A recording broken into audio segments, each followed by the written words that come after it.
Ed Gein was born on August 27, 1906, in La Crosse County, Wisconsin. At first glance, his life seemed no different from that of countless other Midwestern farm boys. But the reality of his childhood was far darker. His father, George Gein, was a violent alcoholic who could not hold a steady job. His mother, Augusta, was the true force in the household, deeply religious, strict, and emotionally abusive. She preached that the world was filled with sin and that women, in particular, were the root of all evil. From an early age, Ed and his older brother Henry were isolated from other children. Augusta limited their social contacts, insisting that they spend their free time reading the Bible and listening to her rants about immorality. Ed grew up painfully shy, awkward, and emotionally dependent on his mother. He idolized her, even as she instilled in him a deep sense of shame and guilt. The family eventually moved to Plainfield, Wisconsin, where they lived on a remote, run-down farm. The boys rarely ventured beyond the property, and their interactions with the outside world were limited. George's alcoholism worsened, and in 1940 he died of heart failure, leaving the family even more isolated. Ed's older brother, Henry, worried about his siblings' unhealthy attachment to Augusta.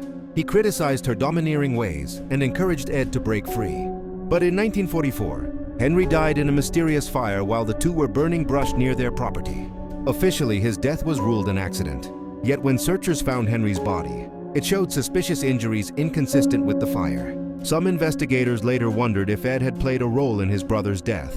After Henry's passing, Ed was alone with Augusta, the one person he both feared and adored. When she died in 1945 after a series of strokes, Ed's world collapsed. He boarded up most of the farmhouse, leaving his mother's rooms untouched as shrines to her memory.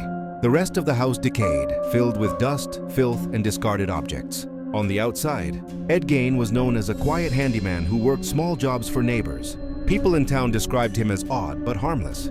He babysat for families, helped with chores, and occasionally shared stories that revealed his strange imagination. But behind the walls of his decaying farmhouse, Ed's loneliness and obsession with his mother grew into something terrifying. His isolation, repressed desires, and fascination with death were slowly pulling him into a world that no one in Plainfield could have imagined.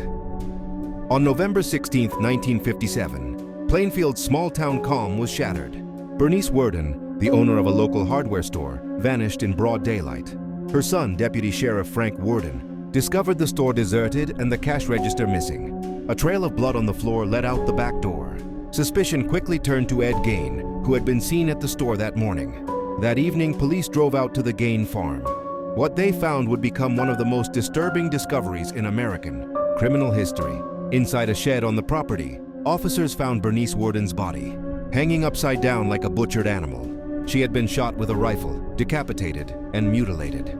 The scene was horrifying, but the farmhouse itself held even darker secrets. As investigators entered the house, they were struck by the stench and filth. The rooms were cluttered with piles of junk, rotting food, and magazines. But amid the squalor were objects that defied belief. Bowls fashioned from human skulls, chairs upholstered in human skin, a lampshade made of a flayed face, masks stitched together from the skin of women, a belt crafted from human nipples, boxes filled with noses, lips, and other body parts. The discoveries were so grotesque that many officers could not stomach the sight. Some ran outside to vomit. Others simply stood in shock, unable to process what they were seeing. When questioned, Ed calmly admitted to grave robbing. Over the years, he had visited local cemeteries at night, digging up the bodies of recently buried women who reminded him of his mother. He brought the corpses back to his farmhouse, where he skinned them and fashioned macabre items from their remains. Ed also confessed that he was attempting to create a woman suit, a full-body skin outfit he could wear to become his mother, whom he missed desperately. To him, it was not murder but a twisted way of keeping her presence alive. Although Bernice Worden and tavern owner Mary Hogan were the only confirmed murder victims, investigators suspected there could have been more. Yet Ed's combination of grave robbing and murder blurred the line between criminal and monster in the public's imagination. The press dubbed him the Butcher of Plainfield. Newspapers across the country ran lurid headlines. America was horrified, not just by the crimes themselves, but by the realization that such unimaginable horror could be hidden in the life of a quiet farmer who lived among them. After his arrest, Ed Gein was examined by psychiatrists. They diagnosed him with schizophrenia and declared him unfit for trial. For a decade, he remained in a mental institution where he was described as polite, cooperative, and even helpful. In 1968, he was finally deemed competent to stand trial. Gein was convicted of the murder of Bernice Worden, but was again found legally insane. He spent the rest of his life confined to psychiatric hospitals. To staff members, he seemed mild-mannered, even friendly, but his calm demeanor masked the horrors of his past. He lived quietly until his death from respiratory failure in 1984, at the age of 77. Though his actual number of murders was small compared to other killers, Gein's legacy looms large in American culture. His grotesque crimes captured the public's imagination and reshaped the horror genre. Filmmakers drew heavily from his story. Alfred Hitchcock's Psycho, 1960, gave us Norman Bates, a young man dominated by his mother's memory. Tobe Hooper's The Texas Chainsaw Massacre, 1974, introduced Leatherface, a killer who wore masks made of human skin.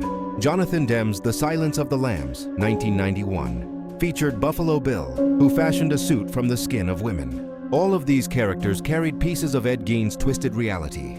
Beyond Hollywood, Gein's story forced Americans to confront disturbing questions about sanity, evil, and the human capacity for horror.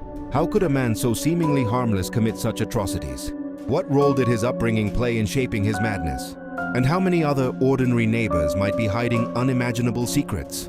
Even decades later, Ed Gein continues to fascinate and repulse. His farmhouse, where the horrors were discovered, was eventually destroyed in a mysterious fire. Yet his story lives on in books, films, documentaries, and nightmares. In the end, Ed Gein is remembered not just as a murderer and grave robber, but as the man who inspired an entire generation of horror. His crimes blurred the line between reality and fiction, showing that sometimes the darkest monsters are not creatures of imagination. They are human beings, living quietly among us, waiting to be uncovered.